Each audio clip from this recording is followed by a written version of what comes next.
그 양심이 증거가 되어, 이런 제목으로 로마서 강해를 이어가겠습니다.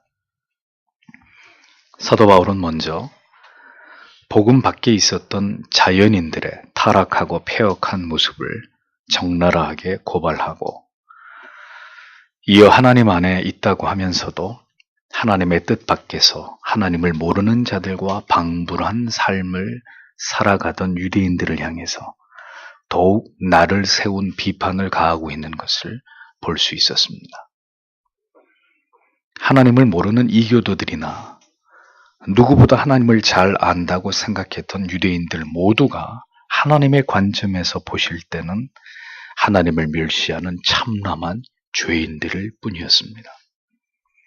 하나님께서는 인간이 임의대로 하나님에 관해서 생각할 수 있고 사람의 방법을 따라서 하나님을 신앙할 수 있는 그런 대상이 결코 아니시라는 것을 사도는 힘주어 강조하고 있습니다. 우리의 신앙의 연륜이 더해갈수록 우리의 생각과 지식 안에서 하나님과 하나님의 뜻에 대해서 함부로 판단을 하고 신앙에 대해서 어느 정도 안다고 스스로 여기는 것만큼이나 무모하고 어리석은 일은 없는 것입니다. 천국은 어린 아이 같지 아니하면 결단코 들어갈 수 없는 곳입니다. 목이 곧아지고 영혼의 순수함을 잃어버리는 순간 신앙은 가장 차갑게 냉각되게 되고 이내 단단하게 굳어서 화석이 되어버릴 수 있다는 것을 잊어서는 안 됩니다. 자기 자신을 가장 우월한 존재로 여기는 인간의 이러한 교만이 결국 하나님을 부정하고 멸시함에 이르렀고, 하나님에 대해서 누구보다도 잘 안다고 여긴 그 영적인 자만이 오히려 하나님에 대한 총체적인 무지 속에서 하나님의 영광을 가리우고 하나님을 진노하게 만든 원인이 되었다는 것을 우리는 분명히 기억해야 합니다. 사도는 모두가 다 죄인이라고 외치고 있는 것입니다. 유대인이든 이방인이든 할 것 없이 모두가 다 죄인이다. 하나님에 대해서 무지함 가운데 하나님을 멸시하는 자들이나 선민이라는 헛된 자만심에 젖어서 하나님을 올바로 알기를 거부하고 그 안에 안주하면서 오히려 사악한 죄를 범하고 하나님을 욕되게 하는 자들이나 하나님이 보실 땐 모두 악한 죄인들일 뿐이라는 것입니다. 그러하기에 오늘도 우리는 기록된 성경의 말씀 속에서 하나님에 대해서 하나하나 배워가고 하나님을 신앙하는 방법에 대한 참된 지식들을 습득해서 하나님께서 기뻐하시는 바를 따라서 하나님을 올바로 예배하고 경외하고 참된 신자의 삶을 살아가기 위해서 매 순간 최선을 다해야 하는 것입니다. 그렇지 않으면 그리스도께서 다시 오셨을 때 모든 것이 거짓되고 하나님과 자신을 기만한 믿음으로 드러날 수 있다는 것을 기억해야 되는 것이죠. 불꽃 같은 시선으로 오늘도 모든 사람들의 심령을 감찰하고 계시는 하나님이십니다. 잠언 15장 3절에 여호와의 눈은 어디서든지 악인과 선인을 감찰하시느니라. 같은 책 16장 2절에는 사람의 행위가 자기 보기에는 모두 깨끗하여도 여호와는 심령을 감찰하시느니라 라고 말씀하고 있습니다. 사도는 이제 율법 안에 있는 유대인이나 율법에 관해서 전혀 알지 못하는 자들이나 그들에게 임하는 지엄한 하나님의 심판이 무엇인지에 대해서 논하고 있습니다. 사도는 이것을 통해서 하나님께서는 어떤 분이신지를 계속해서 설명해 나아가고 있는 것이죠. 하나님 밖에서 죄를 짓던 하나님 안에서 죄를 짓던 모든 죄는 하나님에 대한 무지와 오해에서 비롯됩니다. 하나님에 대해서 무지하면서 자신의 구원에 대해서 확신하는 것은 자신들이 하나님의 안에 있다고 굳게 믿은 유대인들만큼이나 어리석은 신앙입니다. 바울 사도는 로마서 2장을 시작하면서 유대인들의 위선을 폭로했습니다. 그들은 이방인들의 행실을 지적하고 비웃었지만 정작 자신들도 같은 죄악을 저지르고 있는 그런 자들이라고 사도는 유대인들을 고발합니다. 언제나 남을 비난하고 정죄하는 자들이 정작 자신을 돌아보지 않을 때 그들은 더 큰 비난과 정죄를 피할 수 없게 되어 있습니다. 주께서는 마태복음 7장 5절에서 외식하는 자여 먼저 내 눈 속에서 들보를 빼어라. 그 후에야 밝게 보고 형제의 눈에서 티를 빼리라 라고 말씀하셨습니다. 유대인들의 심각한 신앙의 결함의 문제를 주님께서는 촌철살인 같은 말씀으로 이것을 지적하고 계셨던 것이죠. 신앙은 성경의 거울 앞에서 가장 먼저 자기 자신을 돌아보는 것이지 진리의 검으로 다른 사람을 찌르고 해부하고 해체하는 것이 아닙니다.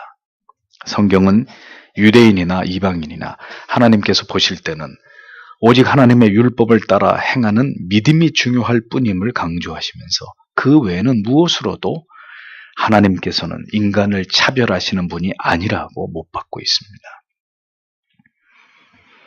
하나님은 절대로 사람을 외모로 그가 가진 어떤 조건 때문에 차별하시는 하나님이 아니십니다.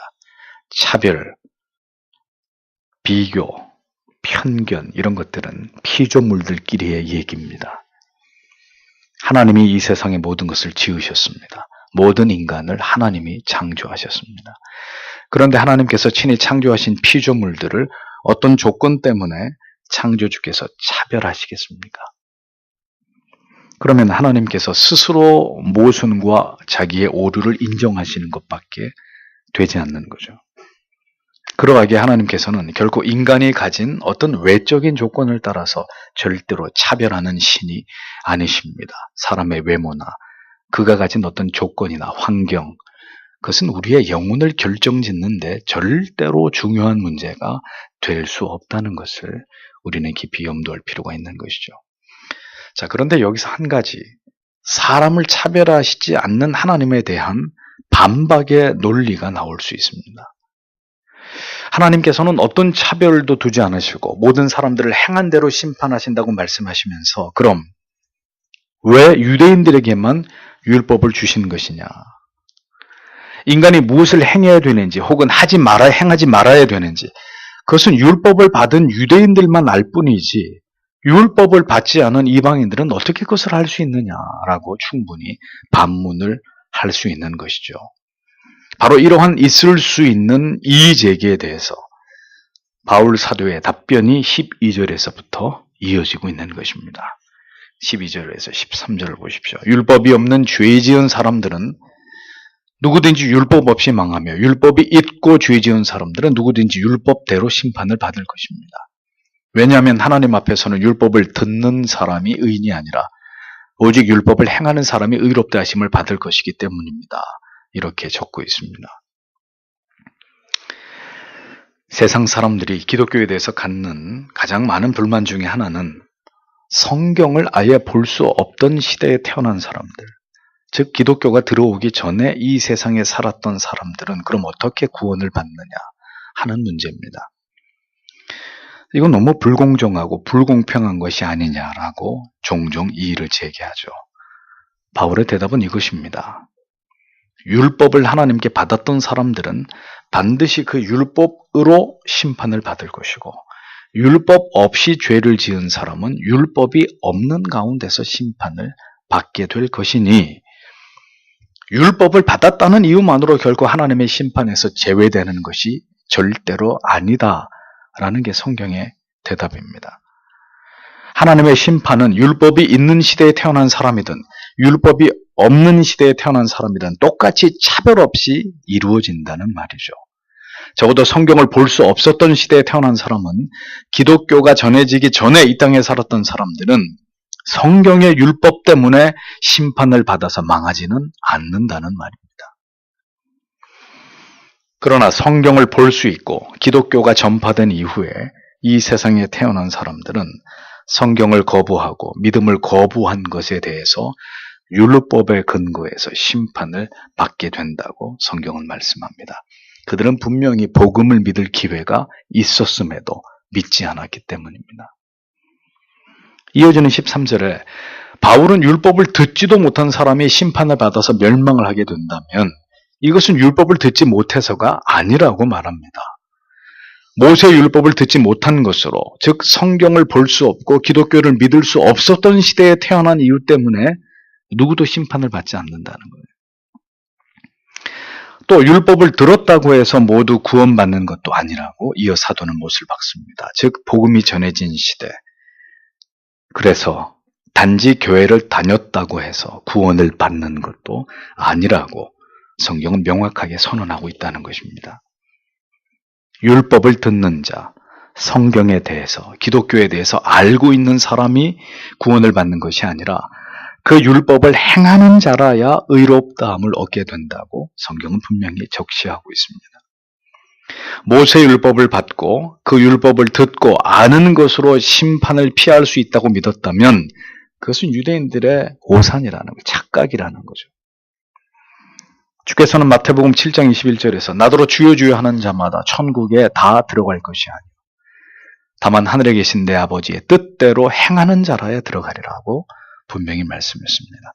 교회를 얼마나 오래 다녔고 얼마나 설교를 많이 듣고 성경을 얼마나 아는가의 문제로 구원이 결정되는 것이 아니라 진정으로 예수 그리스도가 구주이심을 믿는 그 믿음 안에서 그 사랑에 빚진 마음으로 얼마나 하나님을 경외하는 도를 배워서 말씀을 따라 살아갔는가에 그 문제가 중요하다는 것을 성경의 진리는 천명하고 있는 것입니다.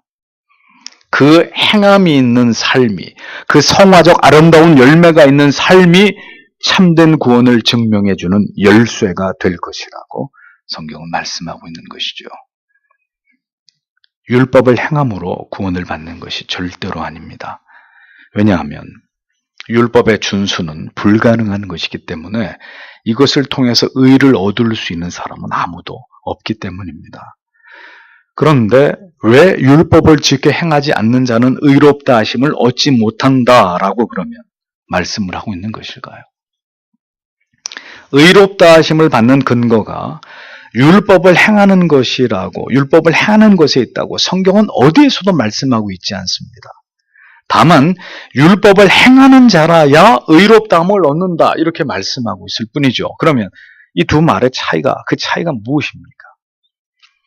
전자는 의로움을 받기 위해서 율법을 행하는 것이 필수적이란 의미이고, 후자는 하나님의 은혜로 말미암아 예수 그리스도를 구주로 믿고 이제 하나님을 경외하는 도인 율법을 지켜 행함으로써 그가 의인된 것을, 의인인 것을 증명하게 된다는 그런 뜻이 되는 것입니다.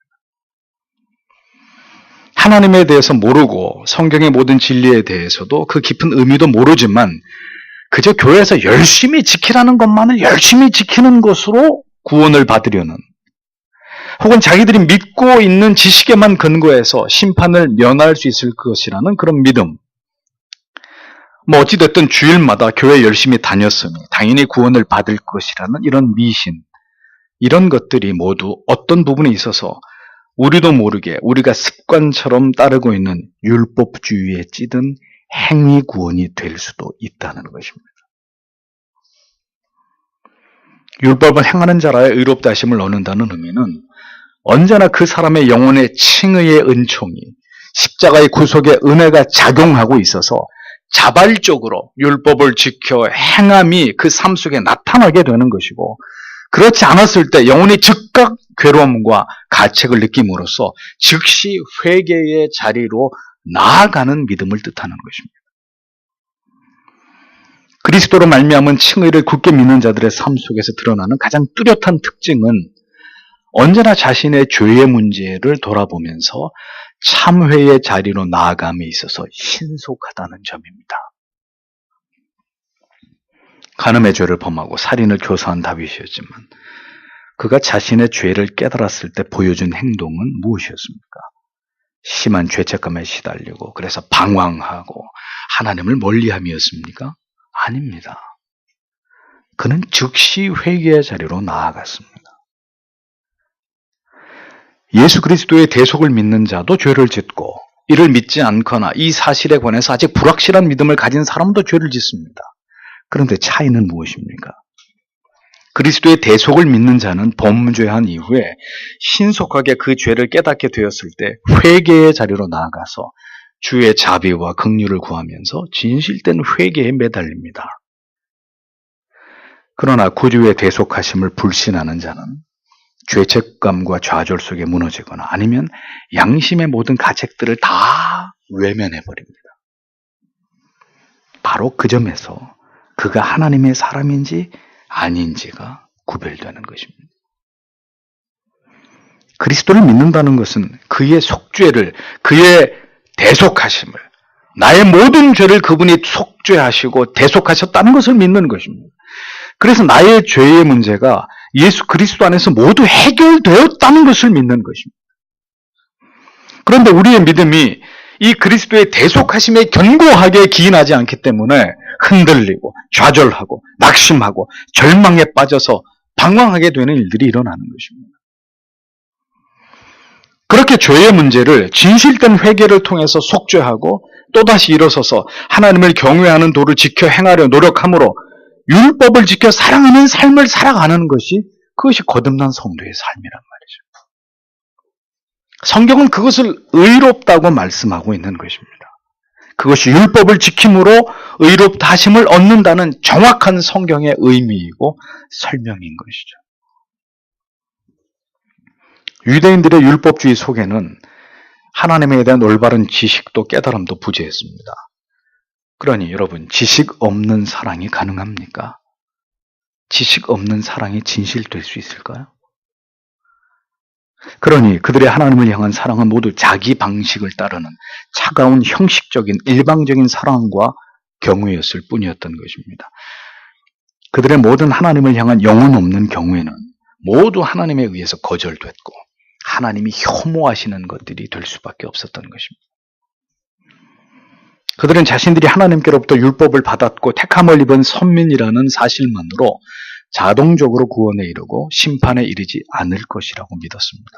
신앙은 그런 맹목적인 자신의 종교적인 습관적 행위에 근거하는 것이 절대로 아닙니다. 하나님을 깊이 알고 성경에 명시하신 하나님의 방법을 따라서 하나님을 경외하고 그렇게 하나님을 사랑하지도 않으면서, 즉 삶은 전혀 하나님의 사랑과 십자가의 대속의 은혜에 근거하지 않으면서도 주일이면 습관적으로 교회를 나와서 예배에 참석하는 것만으로 구원의 모든 필요 조건을 충족했다고 믿는 이러한 신앙이야말로 율법주의적인 형식적 신앙이 아닐 수 없는 것입니다. 이러한 믿음은 유대인들이 그러했듯이 구원과는 거리가 먼 신앙일 뿐입니다. 그러므로 우리에게 필요한 것이 무엇입니까?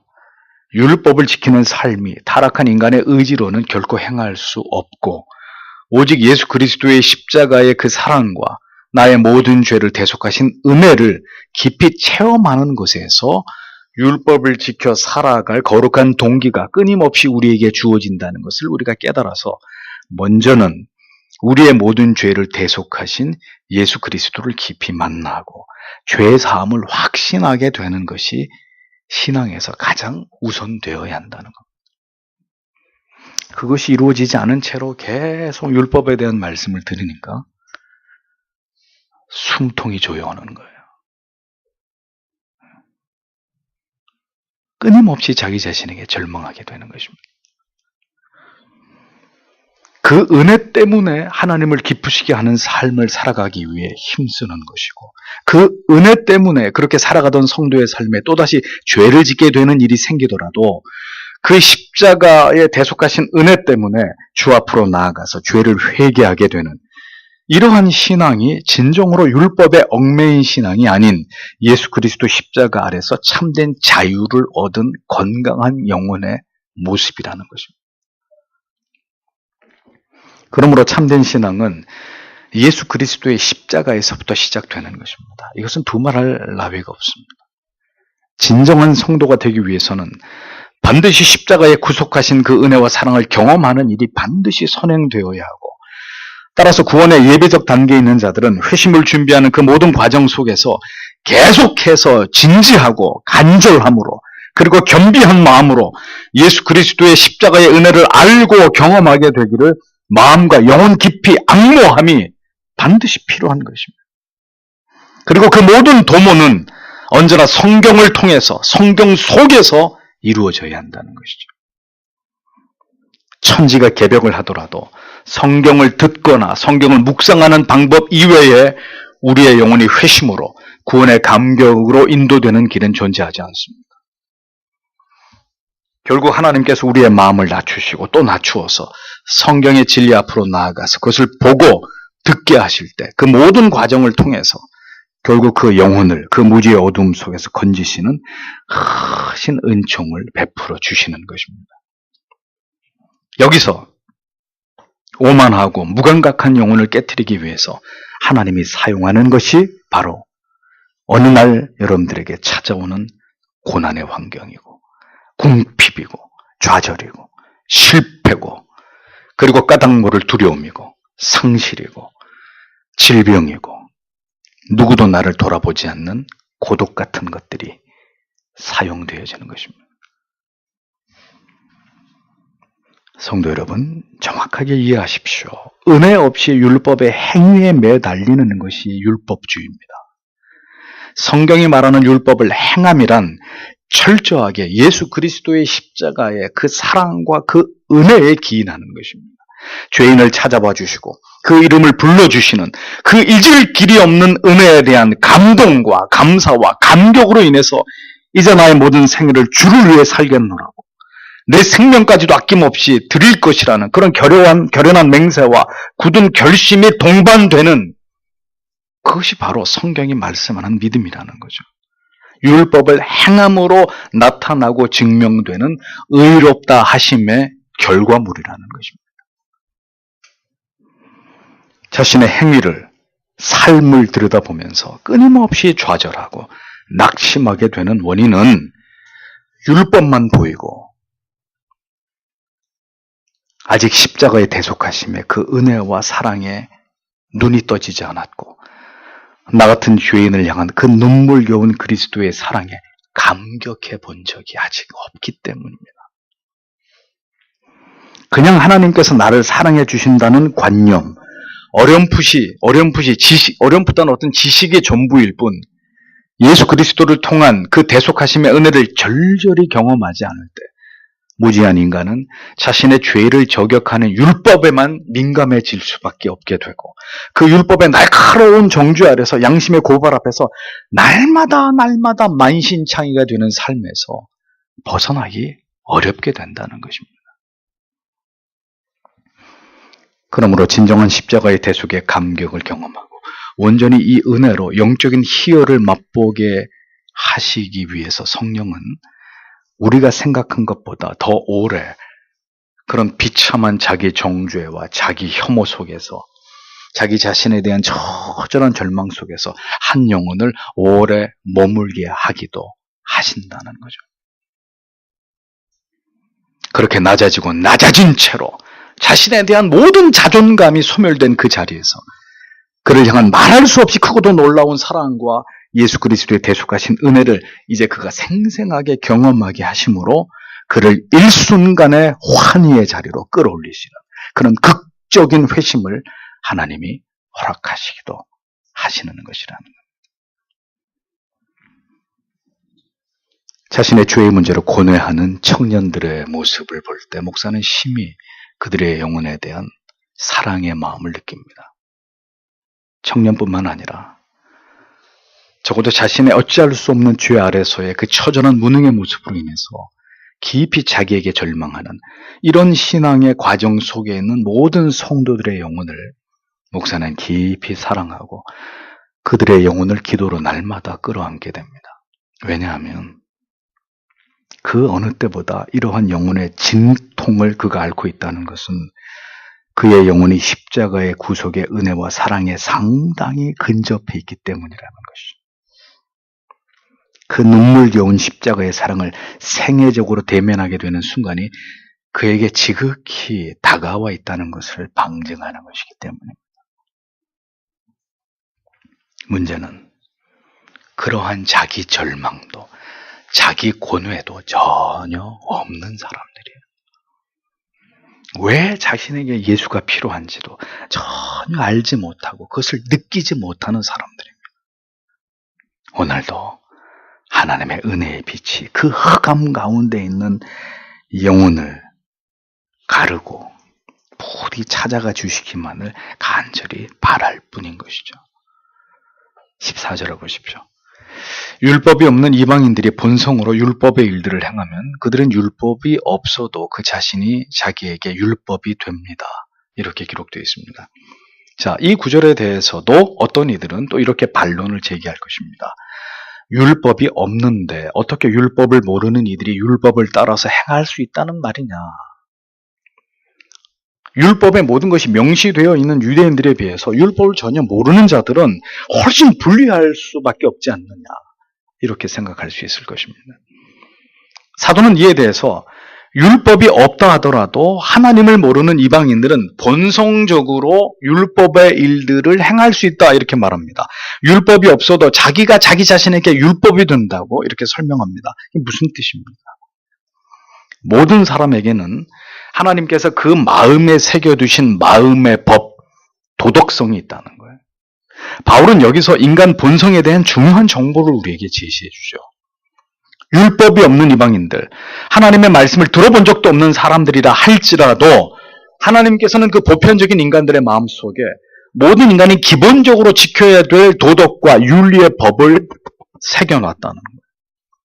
이것이 작동되는 원리는 양심을 통해서입니다. 그러니까 율법을 알지 못한다 하더라도 사람들은 자기의 양심에서 들려오는 소리를 통해서 무엇이 옳은 것인지 무엇이 옳지 않은 것인지를 어느 정도 분별할 수 있다는 것입니다. 그런데 문제는 양심의 소리가 너무나 미약하고 어떤 경우는 양심이 오작동을 일으키기도 한다는 거죠.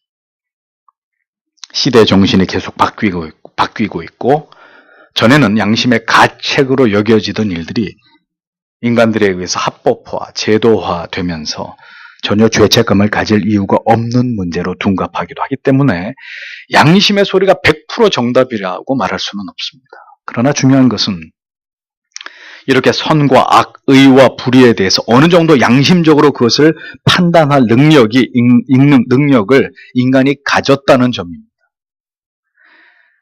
그러므로 그 양심에 거스려 행하는 모든 것이 그 사람에게는 율법이 되는 것이고 그 마음의 법정에서 내려지는 선고를 통해서 그 사람이 율법을 전혀 모른다 해도 기독교가 없는 시대에 살았다 해도 정죄를 피할 수 없게 된다고 사도가 설명하고 있는 것입니다. 하나님을 알만한 것을 이렇게 하나님께서는 택자든 불택자든 이 땅에 태어난 모든 사람들에게 허락하셨다는 거죠. 그래서 여러분, 불신자들이라고 해서 그들이 모두 짐승 같은 삶을 살고 모두 이기적인 삶을 살아가는 것만은 아닌 이유는 바로 그들의 마음에 새겨진 율법, 즉 완전하지는 않더라도 나름의 분별력을 갖게 만드는 도덕성, 이것이 발휘되는 양심의 기능이 존재하기 때문에 그들도 인간다운 삶을 살아가는 것이라는 거죠. 인간은 그렇게 고결하게 지어진 존재입니다. 짐승처럼 마음대로 살아갈 수 없도록 하나님께서 인간을 그렇게 다른 피조물들과 구별되게 고매한 존재로 지으셨다는 것을 기억할 필요가 있는 것입니다. 그래서 세상 사람들도 이러한 인간 자신 안에 담겨진 선과 의, 박애, 평등, 자유 이런 가치를 드높이고 그것을 숭상하기도 하는 것이라는 거죠. 중요한 사실은 바로 하나님께서 그들 안에 심어두신 이 양심의 율법적 기능을 통해서 그들 스스로가 하나님 앞에서 판단을 받게 된다는 사실입니다. 율법을 알지 못하더라도 기독교가 전래되지 않은 시대와 나라에서 살았다 하더라도 마음에서 들려오는 법을 따라서 옳고 그름을 어느 정도 분별할 수 있으니 자신들이 이를 거슬러 행한 그 모든 죄에 대해서는 그들이 절대로 면책을 받을 수가 없는 것이죠. 세상 사람들 가운데 그렇게 자기 마음에서 들려오는 소리에 진지하게 귀를 기울이면서 그 양심에 따라서 조금도 흠결이 없이 살아갈 수 있는 그런 사람이 얼마나 되겠습니까? 누가 있겠습니까? 추악한 인간은 이기심과 자기 사랑 앞에서 모두 자기의 양심을 팔아먹고 자신이 원하는 것을 얻기 위해서 죄악을 향해 언제나 손을 뻗기 마련입니다. 그래서 양심으로는 절대로 구원에 이를 수 없는 거예요.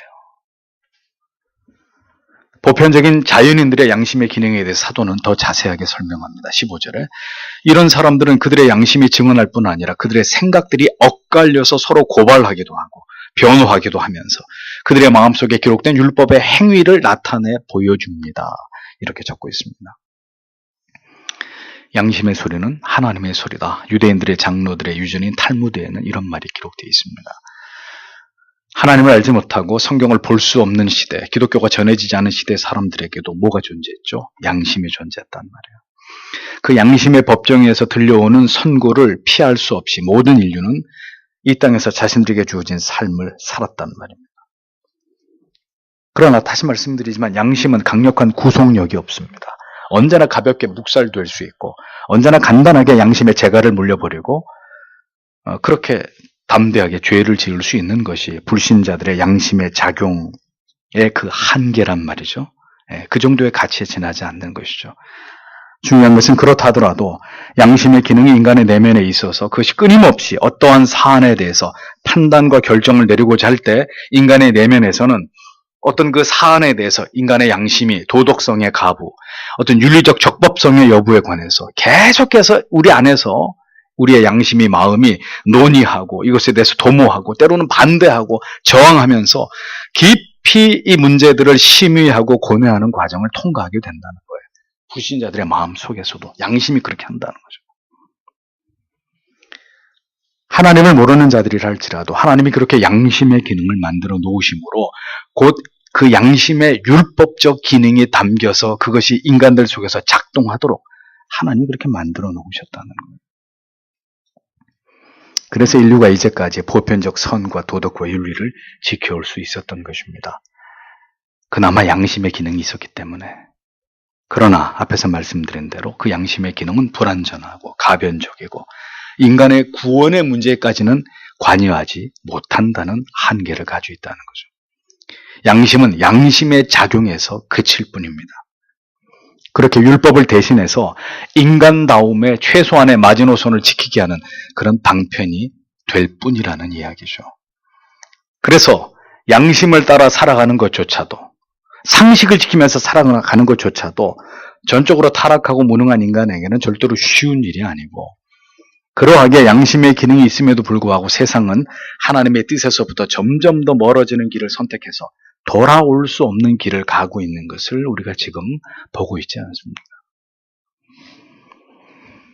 율법의 행위로는 의롭다 하심을 얻을 자가 없듯이 양심의 소리만을 듣고도 역시 구원에 이를 자가 전무할 수밖에 없는 것이기 때문에 복음이 전해지지 않고 기독교가 없던 시대에 태어난 사람들은 전부 다 지옥에 갈 수밖에 없는 것이라는 겁니다. 종종 양심에 거리낄 것이 없이 살았다고 큰 소리를 치는 세상 사람들이 있을 수 있습니다. 오늘까지 나는 법 없이도 당당하고 떳떳하게 그렇게 살았노라고 자기의 의를 주장하는 사람들도 있을 것입니다. 당당하게 누구 앞에서도 나는 기죽지 않고 옳게 바르게 올곧게 살았다고 그렇게 자기 자신을 자랑스럽게 여길 수도 있을 것입니다. 그러나 다 소용없는 일입니다. 양심에서 들려오는 소리조차도 온전히 지켜갈 수 없는 존재가 인간에 불과하기 때문이죠. 모든 것이 드러나게 될 날이 오면 벌거벗은 것처럼 그렇게 우리가 떠들어대면서 당당함을 자랑한 것이 모두 다 수치스럽고 부끄러운 것에 지나지 않음을 깨닫게 될 것입니다. 마지막으로 16절에 보면 이러한 사실은 내가 전한 복음에서 말한 대로 하나님께서 그리스도 예수를 통하여 사람들의 숨겨진 것들을 심판하시는 그날에 드러나게 될 것입니다. 이렇게 적고 있습니다.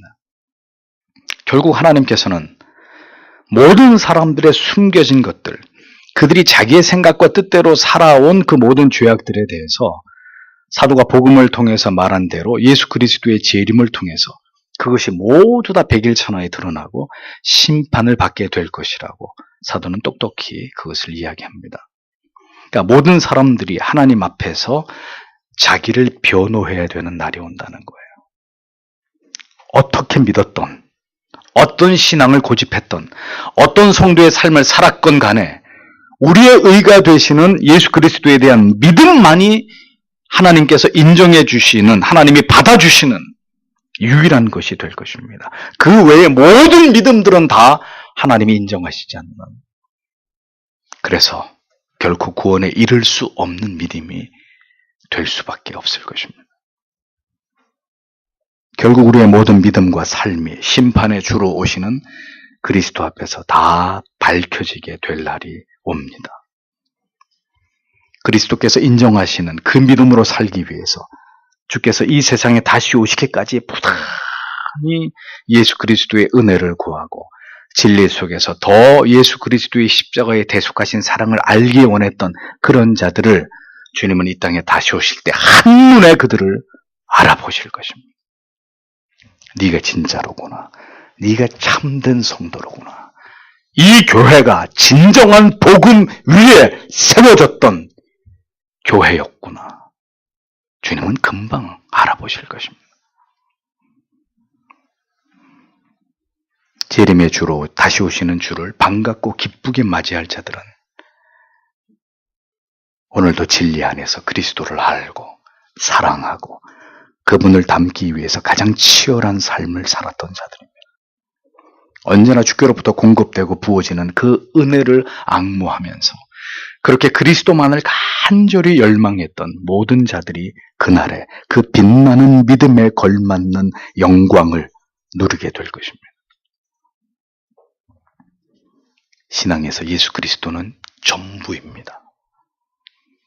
그러하기에 사도는 자신의 자랑은 오직 십자가뿐이라고 고백했고 그리스도의 십자가 외에 다른 모든 것은 알기 원치 않고 모든 것을 배설물처럼 여긴다. 똥오줌처럼 다시는 쳐다보지 않는 것들로, 그런 가치들로 자기는 그렇게 여긴다고 뚜렷하게 고백하고 있는 것을 보지 않습니까? 사도가 평생토록 사모한 것은 오직 예수 그리스도를 아는 그 고상한 최고의 지식이었습니다. 복음의 본질은 그리스도께서 우리를 위해 이 땅에 오셨고 우리를 위해 사람으로서 살아가셨고 우리를 위해 그가 죽으셨고 우리를 위해 다시 사셨고 우리를 위해 지금도 기도하고 계시고 우리를 다스리시고 중보하시고 우리를 위해 다시 오실 것이고 마지막 날에 주를 향한 참된 믿음을 가진 우리를 그분이 하늘의 법정에서 변호해 주실 것이라는, 그것이 바로 우리가 믿는 영원한 진리의 본체입니다. 핵심입니다.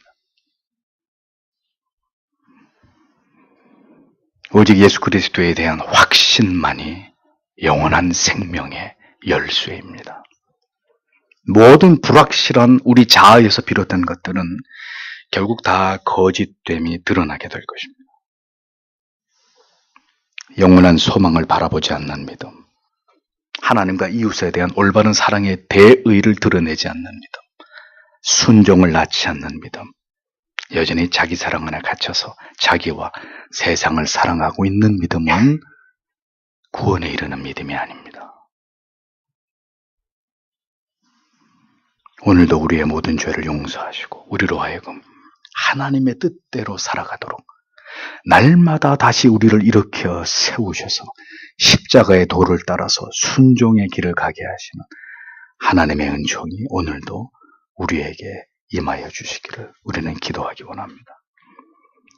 지금 내가 생각하고 느끼기에 만족한 선에서 하나님을 신앙하는 것이 아니라 부단히 성경이 말씀하고 있는 그 믿음의 자리, 예수 그리스도를 통해서 우리가 입은 그 은혜가 우리에게 살아갈 힘과 동기를 부여하는 그 율법을 조차 행하는 구별된 삶, 성도는 선을 향하는 경건하고 의로운 삶으로 그가 누구인지를 이 세상에 보여주는 사람들이라는 것을 잊어버리지 마십시오. 그리스도의 십자가 앞에서는 언제나 가난한 심령으로 주여 저는 죄인으로소이다 라고 엎드리는 자들이지만 그 십자가의 대속의 은혜 앞에서 모든 죄의 문제를 해결받고 새롭게 회복되어진 영혼으로 이 세상에 나아갔을 때는 부단히 악과 더불어 싸우고 선과 의를 향하는 일에 선봉에 서서 하나님의 영광을 위해서 살아가는 구별된 사람들이 바로 성도들입니다. 언제나 우리의 생각이 아닌 성경이 믿음에 대해서 무엇을 말씀하고 있는지를 꼼꼼히 살피십시오. 신앙의 모든 근거는 우리의 판단이 아닙니다. 성경의 말씀이 최종적인 권위이고 우리의 모든 삶의 문제의 궁극의 답변입니다. 누구도 하나님이 말씀하신 바를 쫓는 삶이 아니라면 하나님의 심판을 피할 수 없다는 것을, 유대인이든 이방인이든 피할 수 없다는 것을 잊어버리지 마십시오. 그러하기에 우리는 다시 허리띠를 졸라매고 열심을 품고 주를 섬기면서 하나님을 신앙함에 필요한 모든 진리를 성경 안에서 찾고 배우는 것을 멈추지 말아야 되는 것입니다. 그리고 언제든 자신의 영혼을 위해서 오직 한 번뿐인 이 땅에서의 우리의 각자의 삶을 위해서, 그리고 오늘도 이 땅 가운데서 온 우주 가운데서 이루어져야 될 하나님의 나라와 그 의를 위해서 그것을 생각하고 그것을 이루어가는 일에 조금이라도 기여하면서 살아가는 하나님의 자녀 되기 위해서 우리 생애 속에서 우리가 발휘할 수 있는 모든 힘을 다 해야 한다는 것입니다. 성도 여러분, 모든 것이 드러나게 될 날이 반드시 옵니다. 내가 믿는 것이 부디 옳은 것이 아니라면 그날에 심판의 주 앞에서 그 모든 것은 다 틀린 것으로 드러나는 거예요. 주가 인정하시는 옳은 것이 아닌 그 나머지 모든 것은 주 앞에서 다 틀린 것으로. 다양성을 인정해 주시지 않겠습니까? 주님이 그런 잠꼬대 같은 말씀 하지 마시고 그분 앞에서 다 틀린 것으로 간주될 뿐일 것입니다.